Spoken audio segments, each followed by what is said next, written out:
Salam hebat dan luar biasa untuk seluruh komunitas tertulisan di Indonesia. Mengapa kita harus berbahasa Indonesia? Baik lisan maupun tulis. Jadi teman-temanku yang hebat dan luar biasa, kita itu orang Indonesia. Orang Indonesia yang harus menjunjung tinggi bahasa persatuan kita, yaitu bahasa Indonesia. Jadi misalnya Mbak Eris ini berasal dari kota Solo, ya. Lalu ada temannya lagi, Mbak Sisi, berasal dari kota Boyolali. Lalu ada lagi misalnya Mbak Vika itu dari misalnya kota Kendal. Nah kemudian ada lagi yang dari Mas Mehmet dari Banyumas misalnya. Nah lalu ada Mbak Lolita itu dari Banjarnegara. Atau ada juga misalnya Mbak Trisna itu dari Medan. Lalu ada teman kita misalnya Mbak Ayu dari Papua. Nah ini beragam. Kemudian ada teman kita Mas Firman misalnya dari Sulawesi. Ada Mas Alpan dari Kalimantan. Nah kemudian ada Mas Marvan dari Kalimantan Selatan. Jadi memang bervarian. Teman-teman yang hebat dan luar biasa, mengapa kita akhirnya harus memakai bahasa Indonesia dalam berkomunikasi? Karena untuk menyatu padukan satuan-satuan individu yang berada di berbagai wilayah, di berbagai perkotaan, ini tentu akan menjadi salah satu bagian yang tak terpisahkan dari upaya kita untuk membangun kebinekaan, ya, membangun persatuan, membangun kesatuan bangsa dan negara kita. Jadi bangsa Indonesia terdiri atas 34 provinsi. Ini tentu memiliki suku, ras, golongan, dan juga agama yang bervarian.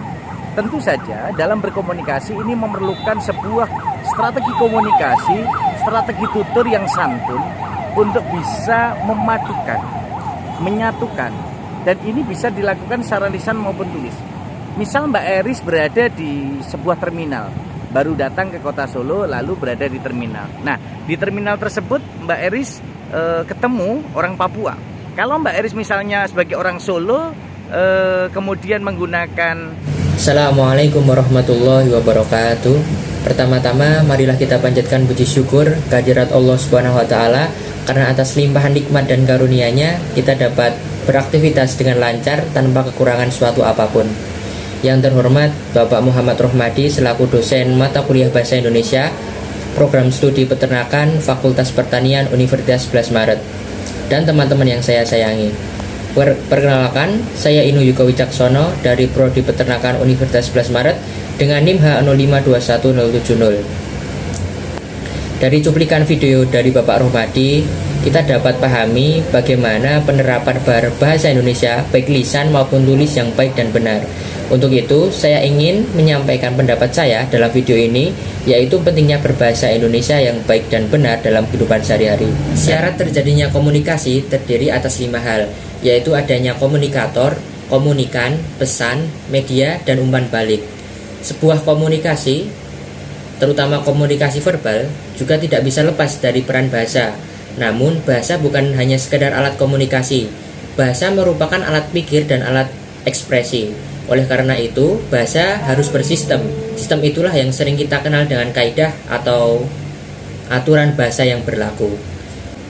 Kita mengenal moto penggunaan bahasa Indonesia, yaitu gunakan bahasa Indonesia yang baik dan benar. Kita sering mengartikan sebagai penggunaan bahasa Indonesia yang baik pada situasinya dan benar pada kaidahnya. Namun, bahasa Indonesia yang baik tidaklah sesederhana itu. Banyak aspek yang perlu dipertimbangkan untuk penggunaan bahasa Indonesia yang baik. Bahasa Indonesia yang baik mempertimbangkan aspek situasi, mitra, sarana, lokasi, dan pokok bahasan. Lalu, bahasa Indonesia yang benar berdasarkan pada aspek kaidah yang berlaku. Penggunaan bahasa Indonesia yang hanya berdasarkan kaidah tidaklah cukup. Jika hanya berdasarkan kaidah, komunikator pengguna bahasa Indonesia akan sangat kaku dan sulit terjadinya umpan balik dari komunikan. Komunikasi pun tidak akan berjalan dengan baik, bahkan bisa terjadi kesalahpahaman. Hal pertama yang menjadi pertimbangan adalah aspek situasi. Situasi penggunaan bahasa terdiri atas 2 situasi. Yang pertama resmi, yang kedua adalah non-resmi. Pada situasi resmi, bahasa Indonesia dituturkan dalam ragam baku. Ragam baku yang dimaksud tentunya berdasarkan kaidah. Situasi resmi yang menggunakan bahasa lisan biasa kita lihat pada rapat, pidato, dan pertemuan resmi lainnya. Dalam penggunaan bahasa lisan, ciri ragam baku yang dapat kita lihat adalah penggunaan kosakatanya. Sebab bahasa lisan sangat terbantu dengan mimik, intonasi, dan sebagainya. Hal itulah yang membedakan dengan bahasa tulis. Bahasa tulis hanya bisa terbantu dengan pemakaian tanda baca, penggunaan huruf, dan penulisan kata. Situasi resmi yang menggunakan bahasa tulis biasa kita lihat pada penulisan surat resmi, karya ilmiah, perundang-undangan, dan naskah resmi lainnya.